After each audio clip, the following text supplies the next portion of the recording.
So today, I really want to talk about climate change and ecosystems, primarily from a forest perspective. And this is because the forest in the Western United States have long been an important carbon sink. But as I'll get to later in this talk, a lot of what we're hoping to continue with this carbon sink is really threatened by climate changes. So let me just start off by acknowledging a lot of collaborators. And so this project was uh, co-led by Russ Monson with support from Paul Shaner, Kinsey Bailey, and Brandon Strange, who were postdocs and graduate students at the time. And then undergraduate students, Rihanna Nabors and Metni Jayasingh, who were research undergraduates who worked in our labs for multiple years. And of course, the funding agency from the National Science Foundation. I like to start off with this image, which is the link between forest and water productivity. So this is a map of the United States. What we're seeing here on the panel here are changes in the ring width index. So annual rings within trees tell us a lot about productivity. And so larger rings tend to be correlated with better conditions for growth. Narrower rings tell us that the trees are water stressed. And so what this is showing is that during this period from 1896 to 2008, if you look at the relative change in ring width index, there's been slow decreases across the southwest of the United States, right here in brown and yellow. But what's interesting is if you look at the more recent time period from 1979 to 2008, you can see a lot of brown in this region. It's telling us that as the climate is becoming hotter and drier, we're seeing greater decreases in tree productivity. Now, this is shown at a regional scale. We can zoom in at a much smaller scale, for example, within the watershed. And here what we're showing are three different species that are commonly found across the Western United States. This is Douglas fir, this is ponderosa pine, and this is Western larch. And what we're showing here is within a watershed, if we look at where trees are growing in the landscape, we can also predict where they grow. So this index here, TWI, this is the topographic wetness index. This is just showing regions in the watershed that might hold more water or might be more conducive to water. So areas of high TWI are here in blue. You can imagine these are valleys, and areas that are red or have really high TWI, these are hill slopes. And so areas, trees that are growing in wetter landscape positions, you can see that the cumulative growth rate is higher than when trees are growing in drier landscape positions. So again, what we're showing here is that across much of the Western United States, at the regional scale, at the smaller watershed scale, growth and water are very tightly linked. But in much of the Western United States, snowpack is a very important water source. So we call these the water towers. And I think this is the case for a lot of mountain ecosystems worldwide, where in the winter, a really large snowpack that begins to melt slowly throughout the growing season ends up being a very important water source for the vegetation. So here on the left panel, I'm showing you two different water years. These are the Sierra Nevada mountains in California. The size of the circle right here, this corresponds to the snow water or equivalent, or the size of the snowpack. And then the color here represents the NDVI, which is a proxy for growth. And what you can see is that in a very dry year, you have very small circles, very low snowpack, and it's corresponding with very low NDVI. And here on the right, you can see that big snowpack years, a lot of big circles correspond with high NDVI or high growth rates. So this just is another example of how we can also remotely sense the relationship between snowpack and productivity in mountain ecosystems. But what's concerning to us is that snowpack is declining across much of the Western United States. So these circles here represent the size and decrease, and the color represents a decrease. And you can see that since the 1950s, many of these higher elevation ecosystems across the Western United States have been experiencing snowpack. But we know that summer precipitation can also be important in some cases. This was a study that was conducted in Colorado, where they do receive some summer moisture. And so this is the relationship looking at the precipitation that occurs during the summer period and the y-axis is the peak SIF, the solar-induced fluorescence, which is again used as a proxy for productivity. And you can see that there is a positive relationship. So in summers where there's higher summer precipitation, we tend to see higher productivity. And we can see here in this relationship is how much of that annual productivity is due to interannual variation in summer precipitation or snowpack. And you can see that much of that annual change in total productivity is really driven by summer precipitation, right? So trees use winter snowpack, but summer rains can also be important in these systems. But what's interesting is that we can't always assume that trees use the precipitation that falls. A lot of that moisture goes into the soil. It can be stored both seasonally and across different seasons and across different years. So this is going back all the way to the days of my PhD, but I worked in a subalpine forest here in Colorado, and this is an eddy flux tower, and it was measuring fluxes of carbon and water between the atmosphere and the biosphere. And here what we have plotted is the net ecosystem productivity against the different growing season lengths. So what you see is actually a negative relationship, such that when you have really long growing season, the ecosystem actually takes up less carbon. And this is sort of counterintuitive. You would think with a longer growing season, the ecosystem would take up more carbon. But what's actually happening here is because this is a snowmelt dominated ecosystem, longer growing seasons mean prolonged drought. And so here what we found is a relationship between the snow water equivalent and growing season length. So you can see here, for example, the year 2002, there's a very long growing season, but there was a very low snowpack. So this tells us that the trees were essentially water stressed. And one of the things we found is that even in the middle of the summer, the trees were using predominantly snowmelt.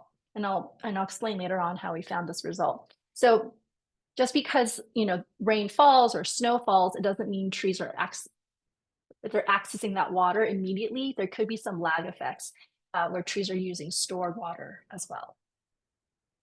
So this really gets at the type of research that we do in my lab. And so we talk a lot about form and frequency. So we study what kind of moisture is coming into the system. So whether that is delivered as snow, as rain, as fog, trees use water differently, and not all water is equal.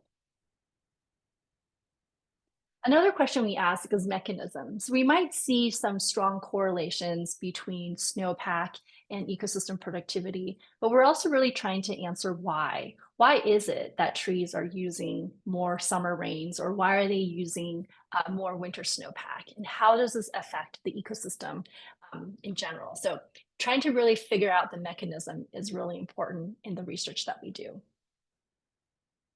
And tree rings are very powerful because they allow you to look into the past. So this is a great example of a reconstruction of soil moisture going back 1,200 years. This is across the Western United States. And what this is showing is that there's these periods of drought conditions. So these periods that are hitting this blue line down here, these dips, these are periods where we've seen really, prolonged periods of drought. So more than 5, 10, in some cases, even 20 years. And what's interesting is that, again, this is how tree rings have been traditionally used to go into the past and try to reconstruct these past drought conditions.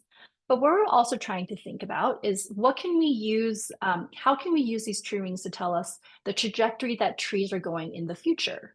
So can we use the patterns that we're seeing to predict where they might be going? And so this is sort of a new direction that we're really trying to take with tree ring research. So the two questions I want to cover today, one is looking at how do winter and summer precipitation influence tree water use? And then the second question is what can tree rings inform us about the future? So the study system I'm focusing on today is in the Southwest of the United States. This is a really important region with regards to the North American monsoon climate system. There's monsoon climate systems in other parts of the world, like in Southeast Asia or Eastern Africa, and can be a very important moisture source. And especially in the Southwestern United States, where it's very hot and very dry, the additional moisture during the summer is really important. So here I'm just showing you a map of the percent rainfall that occurs during the North American monsoon. This is typically in July and August and September. And you can see that parts of southern Arizona, and this is New Mexico, more than half of the annual precipitation is actually delivered in the summertime. Here I'm showing you the 4 states, and each of these little blue bubbles here represents the sites that we went and we sampled for our analysis. So there are 2 sort of sub-questions I want to address for this first research question. The first is, how variable are water use patterns among distinct forest populations? And the second question is, does the amount of winter precipitation in a forest affect its use of summer precipitation? So again, here are the sites outlined here. These are the northern periphery of the North American monsoon. And this site down here, this is very close to where I'm located at the University of Arizona. And this is really in the heart of the monsoon. So we receive a lot more summer precipitation down here relative to these sites here. So this is winter precipitation and this is summer precipitation. So you can see in the southern portion, we receive quite a bit more monsoon rains. So what we did in 2018 is we went out and we surveyed 7 sites. So we went out 2 times, in June before the monsoon and then August during the monsoon. And across these 7 sites, we found 25 trees per site and we cored them. This was over 1,000 miles of driving to access all of these sites and about a week of hiking to reach all of these sites. So we put a lot of miles on the road. And so we went out in 2018, and the plan was to go back out in 2020 to go sample 3 periods during the snowmelt period, before the monsoon, in August. But unfortunately, we all know what happened in 2020, and we were unfortunately unable to go out. But I'd like to show this picture because I ended up learning how to make sourdough bread like a lot of people in the world. So that was fieldwork for 2020. But luckily, we were able to go out again in 2021 once the university allowed us to go back into the lab and go back into the field. So in 2021, we went back to those same 7 sites and we sampled again, but this time 3 times during the growing season. Now, how do we use oxygen isotopes to track water? Well, oxygen isotopes can be used as a tracer. And so the theory here is that different isotopes of hydrogen and oxygen occur naturally. So oxygen 16 is more common, hydrogen 1 is more common, but very small percentages of hydrogen 2, it's an extra proton, and oxygen 18. So these have slightly higher atomic mass, so they move differently throughout the system. But imagine you're a tree and you're taking up water with some isotopic composition of hydrogen and oxygens. Oops. What we can do then is we can measure the isotopic composition of the shallow soils, and then we can measure the isotopic composition of the deep soils. And then if we calculate and analyze the oxygen isotope of the xylem water, then we can do a mixing model. So the mixing model is just saying some fraction of the xylem water is derived from snowmelt, that might be from deep, and then some fraction is derived from shallow, which might be monsoon rains. And just with a mixing model, we can say, okay, how much of that water that the tree is using is derived from shallow soil water, which might reflect monsoon, and how much of that water is reflecting deeper soils that reflect snowmelt. So that's how we can use isotopes to track where trees are using their water. So just to give you some site conditions, this is snow water equivalent, or the size of the snowpack for our 2 years that we sampled, 2018 and 2021. And hopefully you can see some clear patterns. I just note right here that the different colors here and the 3-letter codes, these refer to the 8 sites that we sampled. So first, I hope you can see from this is that snowpack was much larger in 2021 than 2018 at most of our sites. Here's cumulative North American monsoon or summertime precipitation, and the opposite with monsoon rain. So monsoon rains were greater in 2021 than 2018 at most sites. And these gray bars here represent the time periods that we went out and we sampled our trees. So we extracted the water from the xylem that we collected from all of those trees, and here are some patterns that we found. This right here is what we call a dual isotope plot. It has oxygen isotopes on the x-axis and hydrogen oxygen on the y-axis. And this line right here represents the global meter water line. All precipitation that falls globally should fall on this line. And when values fall to the right of the line, it tells us something about what's going on in the processes. So I'm going to walk through this figure. The blue dots right here represent xylem water that was extracted during the spring period.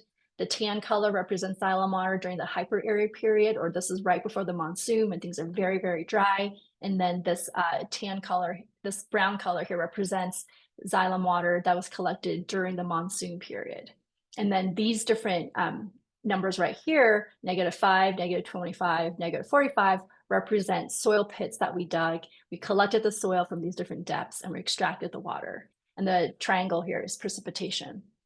Here, what we're showing is a distribution of the xylem water during the spring, the hyperarid, and the NAM period.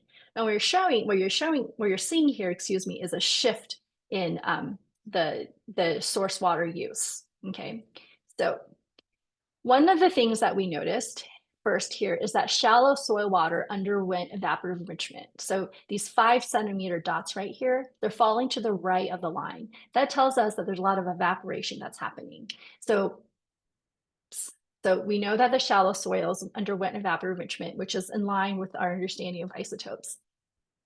What we see here is these black squares. The deeper water did not experience as much evaporative enrichment. And again, this is because they're much deeper down in the soil profile. There's less opportunities for evaporation. And again, these values sort of cluster and are parallel with that solid line. The next thing we see is that the trees did shift in their water use from winter precipitation to summer monsoon rains, right? We can see that there's sort of this movement here in color, but also the distributions show us that here trees were using snowmelt water, and then during the monsoon season, they shifted here to monsoon water. We also see that during the summer, trees were using moisture that had not undergone evaporative enrichment. This tells us that the trees were using water that was deeper than 25 centimeters, because that's usually the depth in which we stop seeing evaporative enrichment. So I know this is a very complicated slide, but I'm going to break it down even further. What I'm showing you here are the same plots, but now broken up by each individual site and for the 2 different years. These sites are oriented with our more northern sites up here. So these are cooler, wetter sites, all the way here to our hotter and drier sites. And so here what I'm showing you is each individual tree at each site. Now, the first thing you'll see is that most trees do switch. There's a very clear switch in water use. So there's trees that are using winter precipitation here, and they switch over to monsoon rains over here in both years. But there's some sites where there's an unclear switch from winter precipitation to summer monsoon rain. So in these sites in 2018, the trees don't seem to switch water source. But if you look at 2021, they do switch water source. So again, there's clear separation between the prior to monsoon and monsoon water use in 2021, but we don't see that clear switch in 2018. So then what we did was we took the difference. So if you subtract the xylem water from the summer and you subtract that from the xylem water in the winter precipitation, this is just the difference in the isotope. And the way to interpret this is that if we have 0 and negative values, the trees did not switch from winter precipitation to summer precipitation, right? So you can see is that most of the sites, we do see switching of water source use, but there are some sites where they didn't. So again, if you see a larger magnitude, then there's a larger switch in water source. And again, these 2 sites here in particular, we see these negative values right here, or 0 values telling us that trees aren't switching water source. Again, in 2018, but they are switching their water use in 2021. So the question is, why are they switching one year and not switching another year? Well, it turns out it is really dependent on the snowpack. And so here, what I'm plotting is the difference. So this value right here against the peak snow water equivalent or total snow water equivalent. Okay, so these are the different sites in the different years. And what you're seeing is this positive relationship. Now, what does this mean? It means that higher this difference in oxygen isotope value means a greater change in source water. And this is related to higher snowpacks. Okay, so larger snowpack is correlated with higher oxygen isotope difference. What it's telling us is that larger snowpacks actually lead to more summer monsoon rain being used by trees. So let me repeat that. It's not that because there's more rain in the summer that trees use more rain. It's that if you have a larger snowpack that same year, the trees end up using more rain. Okay, why is that? What is the mechanism? Well, we think it's because of this. So you can imagine during a very low snowpack year, during spring when the snow melts, the soils are saturated. And then during the before the monsoon season starts, the upper soils start drying out, where it's much more wet lower down. So during the early monsoon season, rain is coming in, and maybe the shallow roots are taking up some of this water. But if it's a very dry year, very quickly, the upper soils are going to dry out. And then when these fine roots become inactive, even when the monsoon rains arrive, these fine roots are not very active. And so they're not really taking advantage of the late monsoon rain. What they're actually doing is they're just tapping into deeper water. And the deeper water is snowmelt derived. But during a large snowpack year where there's a lot of moisture, when the monsoons arrive, these upper soils are still really wet, and so the fine roots are more active. And so the fine roots are taking up this moisture when it arrives. And so really there's this connection between the size of the snowpack and keeping the soils wetter. It's important for keeping the fine roots more active, and therefore the fine roots are able to take up the summer moisture when it arrives. So to answer this question, how variable are water use patterns among distinct forests? Well, across all sites, most trees did switch in water use from winter precipitation to summer monsoon rains. But in years with a larger snowpack, there was a larger shift in source water use, and trees use more summer rainwater during bigger snowpack years. And so when we think about climate changes and shifts in precipitation, even for this monsoon dominated climate system, the size of the winter snowpack is actually quite important as well. Okay, moving on to the second question. Well, what can trees inform us about the future then? Now I'm going to go back to this figure again. I showed this earlier. This is a reconstruction of the soil moisture, which has been used as an index for drought conditions. And when this study first came out in 2020, what they found was for the years 2000 to 2018, the drought across the Western United States was the second worst drought on record.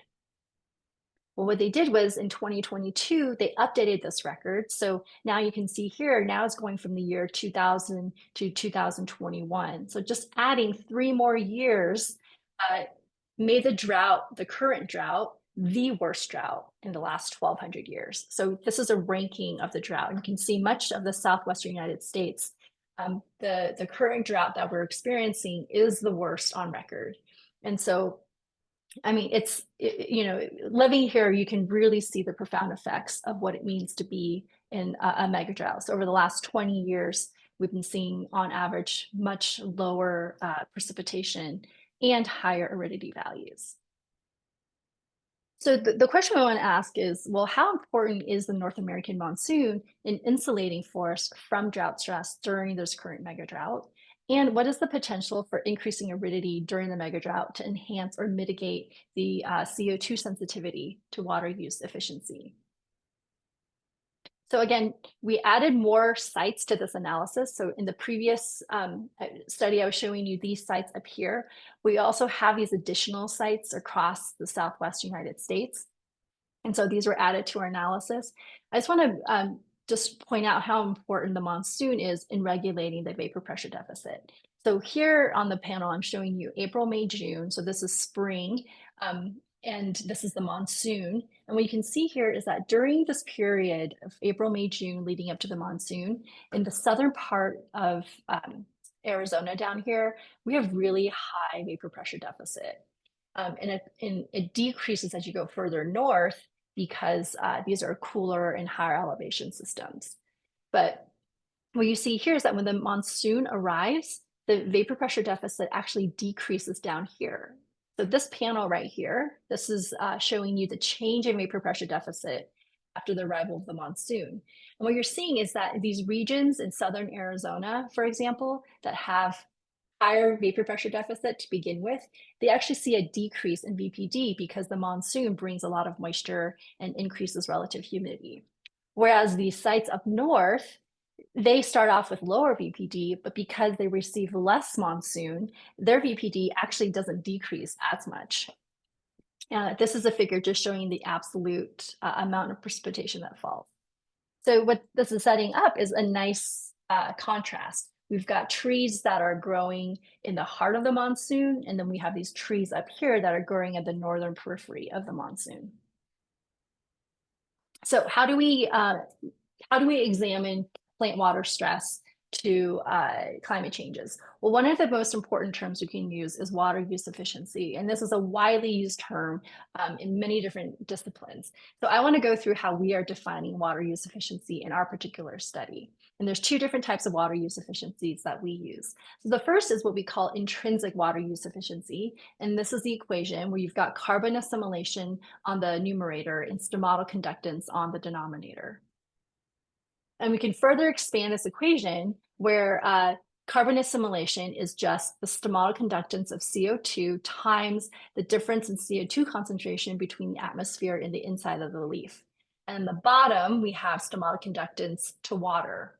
Now, it turns out CO2 is a much larger molecule than water. And so there's a difference in the ratio of diffusion between CO2 and hydrogen or water, excuse me, such that it's 1.6, right? It's much faster for water to diffuse than CO2. And so the intrinsic water use efficiency equation is just the difference in the CO2 concentration between the atmosphere and the inside of the leaf divided by 1.6. There's a second type of water use efficiency that we can call evaporative water use efficiency. Now, it's slightly different. The numerator is still the same, it's still carbon assimilation, but now on the denominator, it's transpiration. And so if we expand this equation, the numerator is still the same, but now the denominator is different. This is the stomatal conductance to water times the water vapor difference between the inside of the leaf and the outside, right? So this term right here, the inside is saturated, the atmosphere is not saturated. This is essentially vapor pressure deficit, or VPD. So we can rewrite this equation. The numerator is the same, but now we have 1.6 times VPD. And you'll note that the difference between these two different equations of water use efficiency is that in evaporative water use efficiency, we have VPD in the denominator. Now, the other thing is we know that intrinsic water use efficiency is sensitive to changes in atmospheric CO2 concentrations. This is what's commonly used for people to try to detect a CO2 fertilization effect because we've been increasing CO2 over the last 100 years. Now, evaporative water use efficiency is sensitive to changes in atmospheric CO2 concentrations and vapor pressure deficit. So with intrinsic water use efficiency, if you get a reduction in stomatal conductance, this can lead to an increase in intrinsic water use efficiency. But for evaporative water use efficiency, reductions in stomatal conductance can lead to increases in evaporative water use efficiency, but this is modulated by VPD. Because VPD is in the denominator, just keep that in mind, this becomes really important.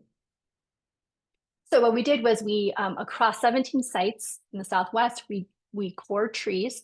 These are ponderosa pine trees. Here's just one example of the tree core.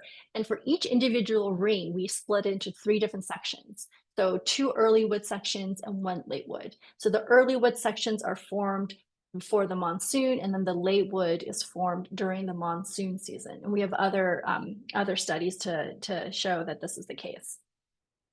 What we do is we extract these wood samples to alpha cellulose, and then we analyze it for the carbon isotope. and then we can calculate water use efficiency using these equations. And I don't have time to go into detail, but if you're interested in using this approach, I can send you the citations. And here's just the equations that I just presented about the two different water use efficiencies that we used. Okay, so just look at some general patterns that we found. So across our 17 sites, what we did was we did a hierarchical cluster analysis to figure out what different clusters do we have based on their intrinsic water use efficiency. And so the cluster analysis revealed that there were 3 distinct clusters, one that we're calling the NAM core, one that we're calling the NAM periphery, and one periphery A, and one we're calling the NAM periphery B. So the NAM core, these are trees populations that are in the core of the North American monsoon climate system. And then for these 2 peripheries, these are sites that are in the northern range of the North American monsoon climate system. Okay, so what are some patterns that we're seeing? So you'll see here that this dotted line represents the start of the mega drought. So everything to the left is prior to the mega drought, and everything to the right is in the current mega drought. So the first thing we're seeing is that intrinsic water use efficiency is increasing, but it's increasing more in the NAM periphery A and NAM periphery B sites, especially after the mega drought. Now, if we look at the evaporative water use efficiency, what we see is that evaporative water use efficiency, it's not increasing as much as intrinsic, but this is because VPD is increasing in the denominator. So even though intrinsic is moving up, because VPD is increasing, it's moving it down. So we don't see as much of a large shift in evaporative water use efficiency as intrinsic water use efficiency. Now, if we look at the ratio of CI to CA, this is the intercellular CO2 concentration to atmospheric CO2 concentration. CI-CA is often used as a proxy to tell us the health of vegetation. So high CI-CA values, plants are operating under really great conditions, and low CI-CA is telling us that plants are becoming more water stressed and closing their stomata. And so what we're seeing here is that CI-CA remains steady at all the sites except at the NAM periphery B sites. And you can see that there's almost a step-like decrease following the mega drought. So these populations here are definitely water stressed. What about precipitation? Well, in the NAM core region, we're seeing that they tend to have higher and more variable cool season precipitation.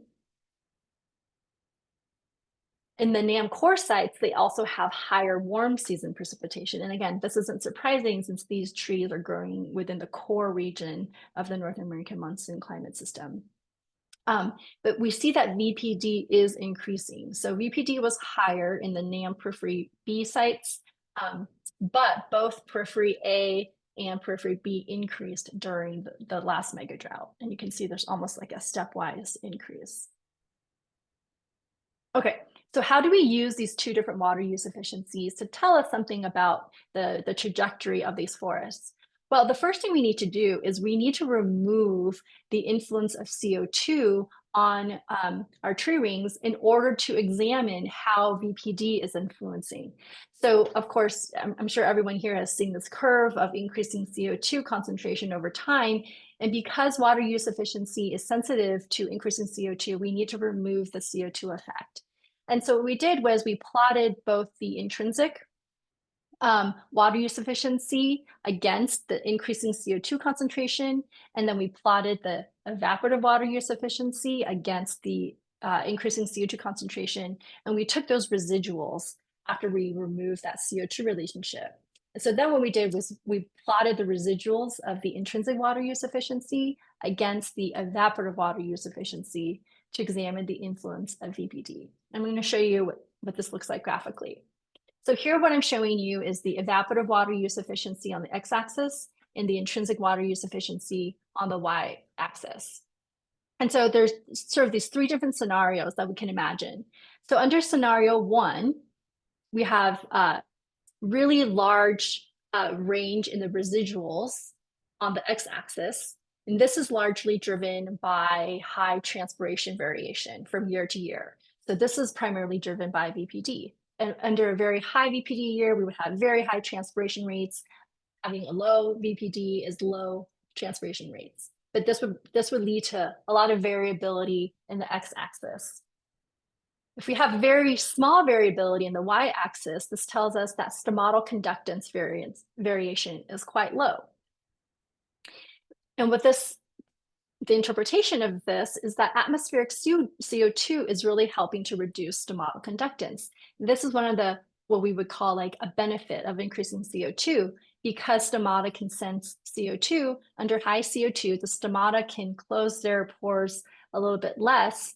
And even though they're losing water, it's not that big of a deal because they can keep the stomata more closed and really minimize how much water is being lost. So scenario one would be a good situation for the forest to be in. In scenario two, you have normally distributed variation in both the evaporative water use efficiency residuals and the intrinsic water use efficiency residuals, so that you don't really have a relationship between the two. The interpretation of this is that stomatal conductance is controlling transpiration rates. Again, this is ideal. As plants, you want to be able to reduce water loss through stomatal conductance. And so if the stomata open more, trees lose more water. If they close more, they reduce water loss. But this way, the stomata has a lot of control on whether or not the plant is losing water or not. Scenario three is such that there's very low variation in transpiration, but the transpiration rates are very high. As you can see, these values have shifted to the left a little bit. This is telling us that transpiration rates are very high when they move in this direction. There's very high variation in the y-axis. This is telling us is that stomatal conductance variation is very high. And the interpretation here is that stomatal conductance has less control in transpiration rates. So the stomata are trying to close to reduce water loss, but because the atmosphere is so dry, it's acting as a straw and sucking water out. And so this leads to really high variability in the y-axis, but very low variability in the x-axis, right? So for vegetation, they're trying to avoid, if possible, being in scenario number three. Okay, so let's look at what we found with our isotope data. Our tree ring isotope data. So what I'm showing you here first are the populations of trees growing within the core of the North American monsoon climate system. The top panel is the period before the mega drought, and the bottom panel is the period during the current mega drought. And what we're seeing here is that before the mega drought, the trees are what we think in scenario one right here, that there's potentially a CO2 benefit, that the trees can reduce the amount of stomatal conductance and they're not losing too much water. Now, if we move into the mega drought period, what we're seeing is that now we don't have a relationship really between the two different residuals, which puts us in scenario two. So the stomata are still very much controlling water loss. Now, if we look at these periphery sites, we have a different situation. So the top two panels, panel B and panel C, what we're seeing here is that these two clusters during the pre-mega drought, they're not really in either scenario one or scenario two, but they're sort of in between. So you can see here that there's a positive relation, there's a positive slope, but the R squared value is quite low. And so, either way, they may not be in scenario one, but they're definitely maybe in scenario two, but either way, they're in a situation where the stomata is still very much controlling their ability to reduce water loss. Now, what's concerning is if you look at the mega drought period, both of these sites now are very much in scenario three. They have a much steeper slope in the relationship of the residuals, and they have shifted to the left. So what this is telling us is that during the mega drought, these populations, the trees are trying to reduce water loss by closing their stomata, but they're actually not able to reduce the water loss. And so the implication here is that these trees in the NAM periphery A and NAM periphery B sites are essentially desiccating over time. So to answer the second question, the first part of the second question, how important is the North American monsoon in insulating forests from drought stress during the current mega drought? Well, for now, tree populations within the NAM region seem to be insulated from the megadrought, but the question is for how long? And trees in the NAM periphery appear to be desiccating during this megadrought. So the second question is, what is the potential for increasing aridity during the megadrought to enhance or mitigate CO2 sensitivity to water use efficiency? And what we're seeing is that any potential benefit of increasing atmospheric CO2 concentrations prior to the megadrought seem to have really disappeared. And I just want to point out here that what we're exploring is really just one stressor. We're talking about drought stress, but in much of the Western United States, and I would say even globally, uh, a lot of our forests are experiencing multiple stressors, right? So there's fire, there are insect outbreaks, and so really, drought stress is sort of the first um, disturbance event, but you can think of these multiple stressors that a lot of our forests will continue to face, which is sorry to end on such a negative note on this, but something that we're also working to explore. And with that, I would like to just point out these two papers that I presented on today. They have been published, so you can go check them out and read about them with a lot more details than I was able to provide today. But thank you for your time, and I think I'll stop sharing in case there are any questions.